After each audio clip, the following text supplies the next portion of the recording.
Assalamualaikum warahmatullahi wabarakatuh. Salam sehat dan semangat selalu.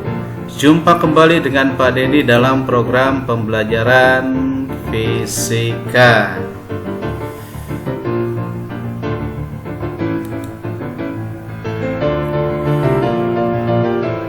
Makin cepat kalian memulai pekerjaan, makin cepat pula kalian akan melihat hasilnya. Sambil membunyikan sirenenya, mobil damkar bergerak menjauhi si A dan mendekati si B. Bunyi sirene semakin dekat akan terdengar semakin nyaring, dan semakin jauh akan terdengar semakin lemah. Mengapa demikian? Jawabannya bisa kita dapatkan dalam bahasan berikut itu, yaitu gelombang bunyi bagian yang kelima, yang membahas tentang efek Doppler. Christian Doppler adalah orang yang pertama kali menyelidiki tentang efek Doppler. Ketika kita jauh dari sumber bunyi, maka kita akan mendengar frekuensi bunyi yang rendah, dan ketika kita dekat dari sumber bunyi, maka kita akan mendengar frekuensi bunyi yang tinggi. Inilah yang dinamakan dengan efek Doppler.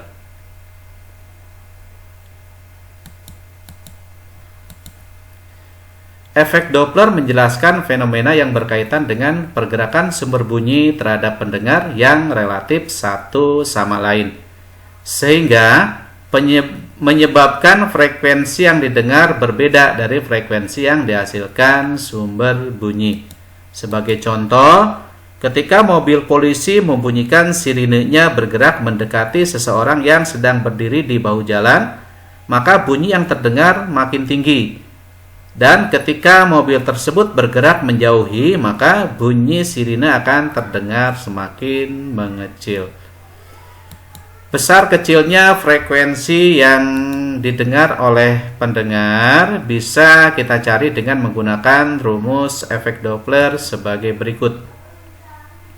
Fv sama dengan V plus minus Vp dibagi dengan V plus minus Vs dikalikan Fs, di mana Fv adalah frekuensi pendengar dalam Hz, Fs adalah frekuensi sumber bunyi dalam Hz, V adalah laju udara dalam M per S, Vp adalah laju pendengar dalam M per S, dan Vs adalah laju sumber dalam M per S. Nah, untuk menggunakan plus minus, kita perhatikan perjanjian sebagai berikut.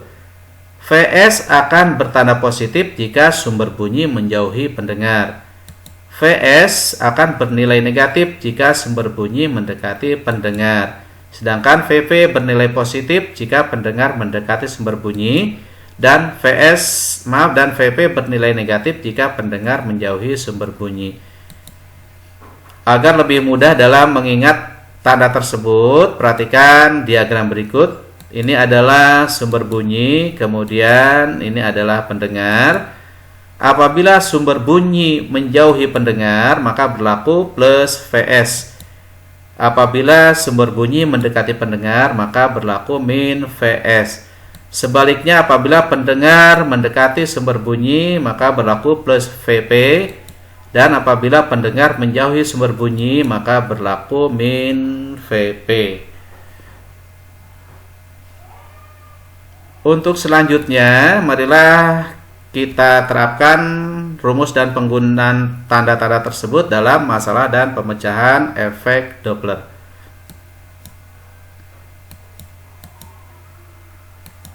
Permasalahan pertama, frekuensi bunyi diterima pendengar akan lebih besar jika A. Pendengar menjauhi sumber bunyi, B. Sumber bunyi menjauhi pendengar, C. Pendengar dan sumber bunyi saling menjauhi, D. Pendengar dan sumber bunyi sama-sama diam, E. Pendengar dan sumber bunyi saling mendekat. Marilah kita uraikan option per option. Yang pertama atau option A, pendengar menjauhi sumber bunyi. Nah, di sini sumber bunyi kita anggap diam, sehingga berlaku rumus EV sama dengan V min VP per V dibagi dengan Fs. Kenapa VV-nya negatif? Karena di sini pendengar menjauhi sumber bunyi. Karena V min VP per V itu lebih kecil daripada 1, maka FV lebih kecil dibanding dengan Fs. Nah, untuk yang B, sumber bunyi menjauhi pendengar, maka berlaku rumus FV sama dengan V dibagi V plus Vs. Nah, di mana di sini VP kita anggap diam. Karena V dibagi V plus Vs itu lebih kecil dari 1, maka di sini FV lebih kecil daripada Fs. Kemudian yang C, pendengar dan sumber bunyi saling menjauhi, maka berlaku rumus FV sama dengan V min VP dibagi dengan V plus Vs dikali Fs. Sehingga bisa kita lihat FV lebih kecil dibanding dengan Fs. Karena V min VV dibagi V plus Vs itu adalah lebih kecil daripada 1. Sehingga Fs-nya harus lebih besar.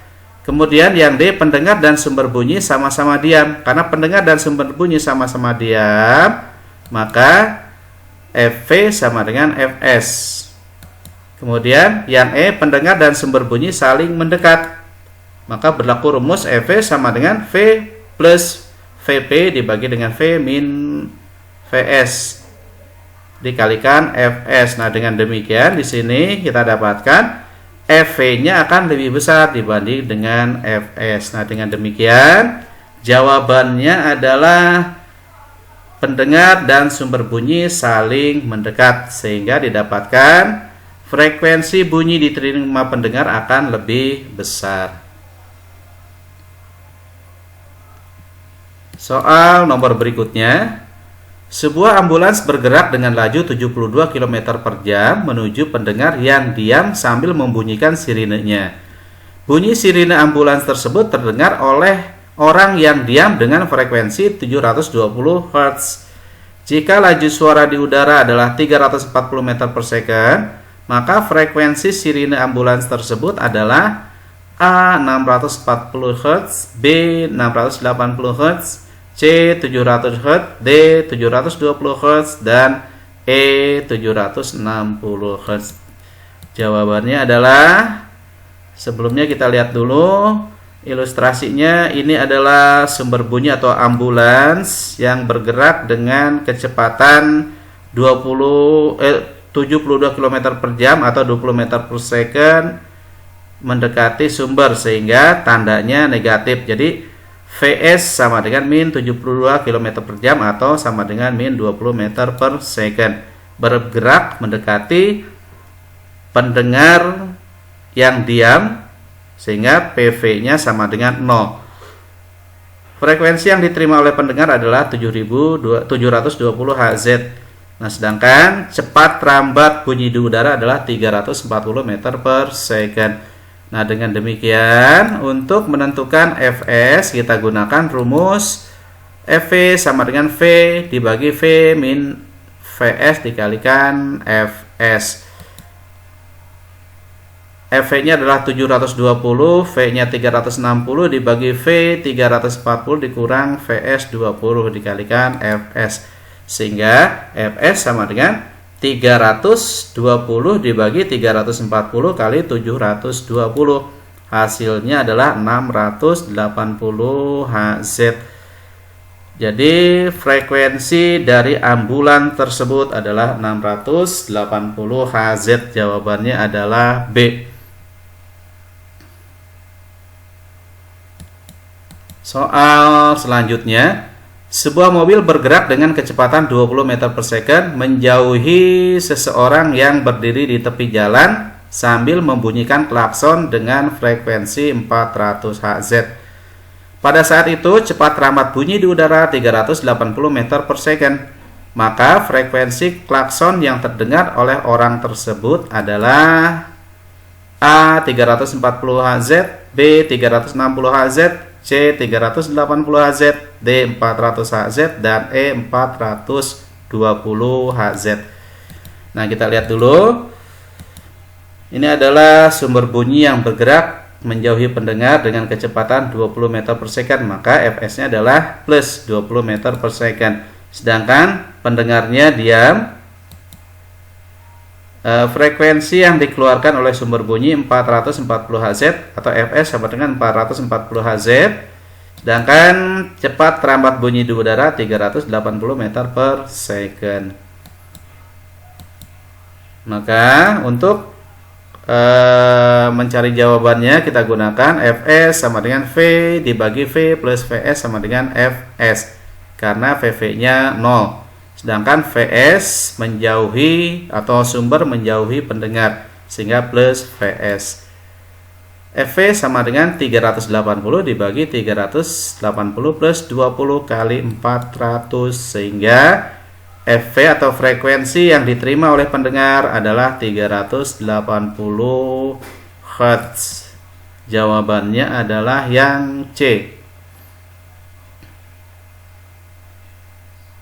Untuk nomor 4, seorang penerbang yang pesawat terbangnya menuju menara bandara mendengar bunyi sirine menara dengan dengan frekuensi 2000 Hz.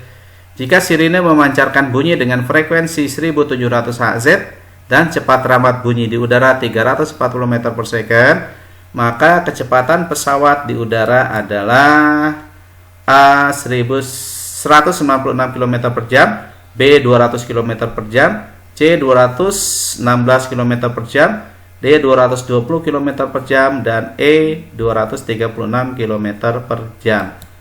Perhatikan gambar, ini adalah pesawat yang bergerak menuju bandara, mendengar frekuensi yang dikeluarkan oleh sirine bandara sebesar 2000 Hz.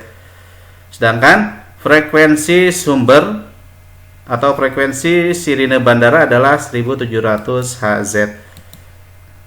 Sedangkan cepat terambat bunyi di udara 340 meter per second. Nah, berapakah kecepatan pesawat tersebut? Vp berlawanan dengan Vs, maka kita gunakan rumus Fv sama dengan V plus Vp dibagi dengan V dikalikan Fs. Frekuensi yang diterima pendengar adalah 2000 sama dengan frekuensi bunyi di udara 340 ditambah dengan Fv kecepatan pesawat atau kecepatan pendengar dibagi dengan 340 dikalikan Fs 1700, sehingga 400 sama dengan 340 ditambah Fv. Nah, dengan demikian Vp-nya atau kecepatan pesawat tersebut adalah 60 meter per second. Karena yang ditanya dalam kilometer per jam, maka 600 meter per second kita konversi menjadi kilometer per jam sebagai berikut. Vv sama dengan 60 dikalikan dengan jam per kilometer. Jadi Vp sama dengan 60 dikali 3600 dibagi 1000, sehingga Vv-nya adalah 216 km per jam. Jawabnya adalah yang C.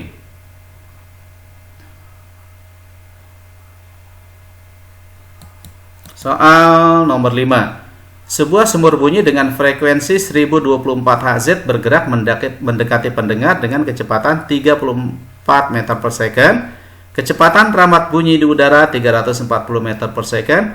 Jika pendengar menjauhi sumber bunyi dengan kecepatan 17 meter per second, maka frekuensi sumber bunyi yang diterima pendengar adalah A 920 Hz, B 1080 Hz, C 1120 Hz, D 1220 Hz, dan E 1320 Hz. Perhatikan gambarnya. Ini adalah sumber bunyi dengan frekuensi 1024 Hz bergerak dengan kecepatan 34 meter per second mendekati pendengar, di mana cepat rambat bunyi di udara adalah 340 meter per second, dan pendengar bergerak dengan kecepatan 17 meter per second.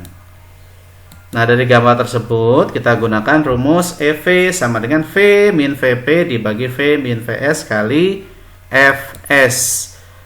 Jadi EV sama dengan 340 dikurang 17 dibagi 340 dikurang 34 kali 1024. Hasilnya adalah 1080 Hz. Jadi jawabnya adalah yang B.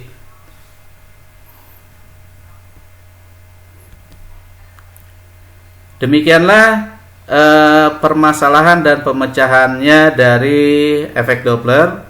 Semoga kalian bisa memahaminya. Nah, untuk selanjutnya kita akan lihat latihan pemecahan masalah efek Doppler yang wajib kalian kerjakan. Latihan yang pertama dan kedua kalian perhatikan. Suatu sumber bunyi bergerak dengan kecepatan 10 meter per second menjauhi seorang pendengar yang diam. Jika frekuensi bunyi 400 Hz dan kecepatan perambatannya 390 meter per second, maka frekuensi bunyi yang terdengar adalah A 380 Hz, B 390 Hz, C 400 Hz, D 410 Hz, dan E 420 Hz.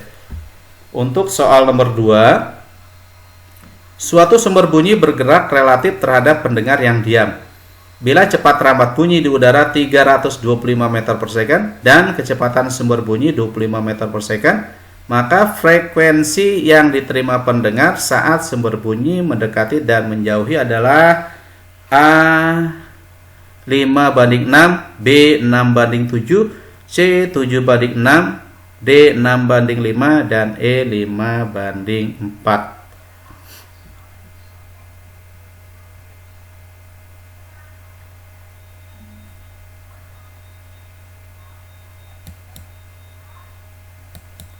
Soal berikutnya nomor 3. Perubahan frekuensi suatu bunyi yang sumbernya bergerak mendekati pendengar diketahui 1% dari frekuensi asalnya. Bila kecepatan rambat bunyi di udara adalah 300 meter per second, maka kecepatan sumber bunyi tersebut relatif terhadap pendengar adalah A 2,97 meter per second, B 303 meter per second, C 297 meter per second, D 301 meter per second, dan E 306 meter per second. Nah, demikianlah pembahasan tentang efek Doppler yang disertai dengan permasalahan dan pemecahan masalahnya, dan juga ada latihan yang harus kalian kerjakan. Semoga bisa kalian pahami dan bisa kalian terapkan dalam kehidupan sehari-hari. Juga kalian bisa mengerjakan soal-soal atau permasalahan tentang efek Doppler. Demikianlah, kurang lebihnya mohon maaf. Assalamualaikum warahmatullahi wabarakatuh.